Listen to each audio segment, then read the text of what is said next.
Sadarkah kita bahwa sebagian besar waktu murid-murid kita dihabiskan untuk mengikuti berbagai kegiatan sekolah?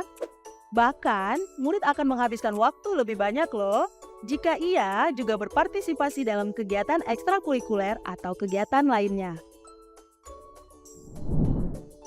Sekolah memainkan peran penting dalam upaya mencegah penyalahgunaan narkoba, baik di dalam maupun di luar kelas. Salah satunya adalah dengan mengoptimalkan pelayanan bimbingan dan konseling.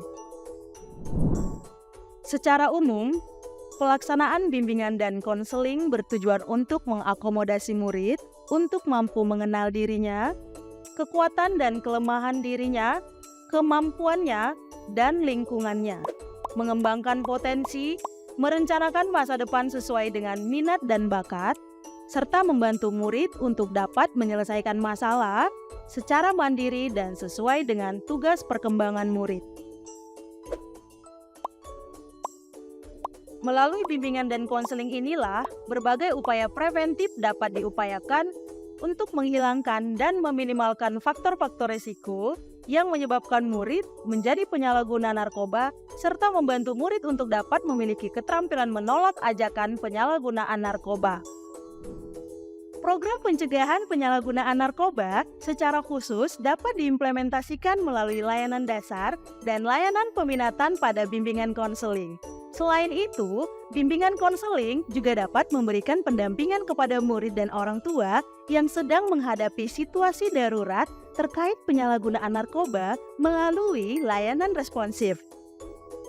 Mari kita lihat lebih dekat bagaimana peran ketiga layanan bimbingan konseling tersebut. Pertama, upaya pencegahan penyalahgunaan narkoba melalui layanan dasar.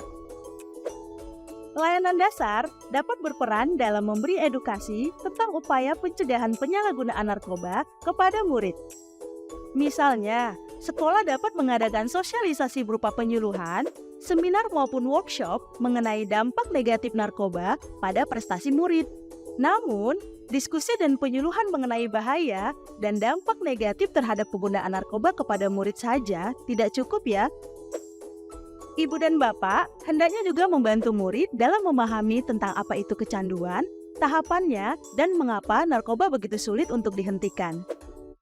Murid juga membutuhkan pengetahuan tentang bagaimana mereka dapat memperoleh sumber daya dan dukungan yang dibutuhkan, bagaimana cara membantu orang lain, dan bagaimana cara mencari bantuan jika mereka berhadapan dengan permasalahan terkait zat terlarang tersebut. Selain itu, ibu dan bapak juga dapat memberi edukasi mengenai topik kesehatan mental dan emosional, seperti bagaimana mengenali diri, strategi menghadapi stres dalam keadaan yang menantang di masa depan, strategi menghadapi tekanan teman sebaya. Topik tersebut akan membantu meningkatkan kesadaran dan cara positif untuk menyesuaikan diri, serta mengajari murid cara mempraktikkan perilaku yang dapat mendukung pengelolaan stres yang lebih baik, dan mengurangi kemungkinan mengeksplorasi penggunaan narkoba sebagai alternatif. Adapun beberapa hal yang perlu dipertimbangkan ketika memberikan pelatihan atau penyuluhan kepada murid seperti 1. Pilihlah waktu yang tepat, sehingga murid dapat menerima informasi yang akurat dan mengembangkan keterampilannya. 2. Pilihlah informasi yang sesuai dengan usia dan tugas perkembangan murid. 3. Pastikan guru atau narasumber memang memiliki kompetensi atau keprofesian yang relevan. 4. Kemaslah kegiatan dengan banyak melibatkan murid secara interaktif dan semenarik mungkin. 5. Ambillah topik aktual yang akurat dan relevan dengan kehidupan nyata, dilengkapi dengan informasi data dan studi kasus nyata. 6.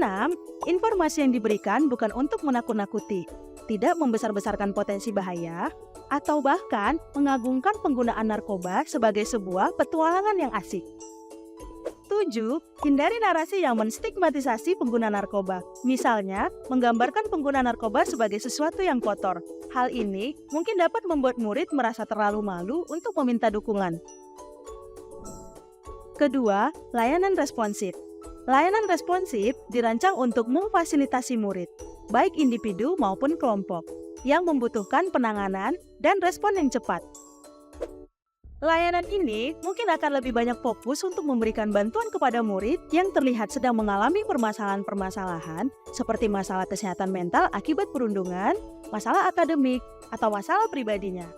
Jika tidak segera mendapat bantuan, murid tersebut akan terus mengalami kesulitan dan dikhawatirkan menjadi lebih rentan terhadap penyalahgunaan narkoba.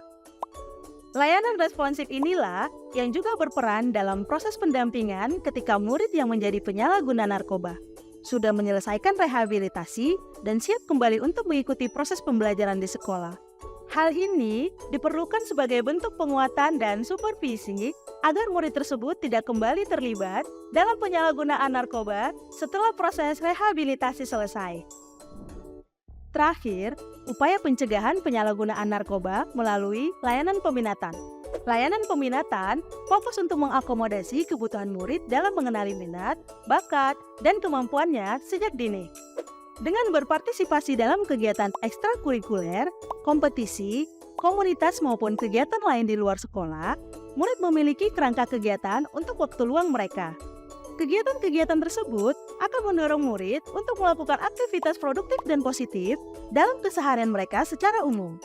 Maka, secara tidak langsung, mereka akan lebih terhindar dari penyalahgunaan narkoba. Selain itu, kegiatan ini dapat membantu murid untuk mengembangkan disiplin yang diperlukan untuk mencapai sesuatu, mengalami kegembiraan saat mencapai tujuan, dan meningkatkan kepercayaan diri. Jadi, penting bagi layanan peminatan untuk memfasilitasi kegiatan ekstrakurikuler, kompetisi, atau kegiatan lain di luar sekolah yang mungkin menarik minat murid.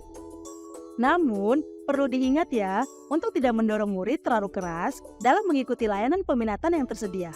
Perhatikan juga tanda-tanda bahwa murid kewalahan dengan aktivitas, kegiatan kompetisi, tugas sekolah, dan kewajiban lainnya ya. Di sekolah, layanan bimbingan dan konseling berperan dalam upaya mengantisipasi dan mengelakkan risiko-risiko murid terjerumus dalam penyalahgunaan narkoba. Jadi, mari kita ambil langkah preventif dan melakukan intervensi dini terkait penyalahgunaan narkoba agar satuan pendidikan menjadi tempat yang aman dan nyaman bagi murid mengembangkan potensinya. Selamat mencoba!